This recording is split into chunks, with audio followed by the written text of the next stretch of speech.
na nimefarijika sana kwa kuwa ulituomba tushiriki jambo hili Ndiyo. na ninashukuru sana.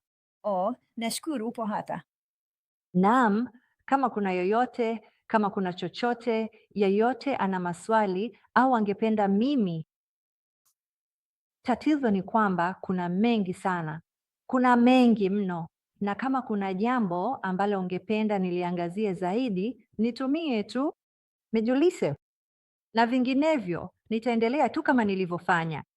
Niliona ni muhimu sana kwa kila mtu kujua jinsi hii ilivyoanza kwa sababu huu ulikuwa mwanzo. Sawa. Da. Naipenda kwa sababu unamwona Ron mwenyewe na moyo wake, na unapomsikiliza unaujua moyo wake. Yeye unaweza kuona, naweza kuona, niliuhisi. Na tunapoendelea na anapofika kwenye sanduku la agano, oh jamani, ni kama juu. Oh, hiyo itakuwa ngumu. Ndiyo. Bwana alimchukua mtu mmoja Na na napenda hilo. Alimchukua mtu ambaye hakuwa na, unajua, mambo ya kiakiolojia, chochote kile wanachokiita. Unajua, sawa. hakuwa mchimbuaji kwa asili. Huyu alikuwa mtu aliyejaribu kuthibitisha neno la Mungu. Unajua, nina shauku kuhusu hili na nakushukuru sana kwa kuja hapa. Na mara tu nilipozungumza nawe, nikasema, yeye ni kama watu wangu. Naipenda hii. Najua kabisa. Ndiyo, tunawapenda. Wewe ni mtu wa neno. Tunataka kuona Mungu akitukuzwa kama Ron alivyofanya. Ron hakutafuta utukufu, alikwamia Tafuta. Mungu atukuze. Sawa. Na jambo ni kwamba tumeona maisha mengi yakibadilika yaliyoguswa na mambo haya.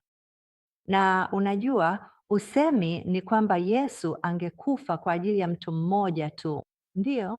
Na hivyo, ikiwa tunaweza kumfikia mtu mmoja, ikiwa watazamaji wako wanaweza kutumia mambo haya ili kuwavutia watu, unajua, ambao huenda hawana nia na dini, ambao wasingewahi kukanyaga kanisani. Sawa, ndiyo, Labda tunaweza kumsaidia mtu kuufikia ujuzi wa ukweli. hivyo ndivyo, ndiyo, kwa sababu ikiwa hili ni kweli, hiyo inasema nini kuhusu kazi nyingine? Na tuna mengi zaidi ya kupitia. Kabisa. Ndiyo. Hivyo hii ni sehemu ya kwanza, na nakushukuru tena kwa kuja, Asante Johnny. na tutarudi, tutapanga siku na kufanya sehemu ya pili. Inasikika? Vizuri. Ndiyo. Mungu akubariki na Mungu awabariki watazamaji wako wote. Ndiyo, amina. Tutaonana hivi karibuni jamani. Kwa heri.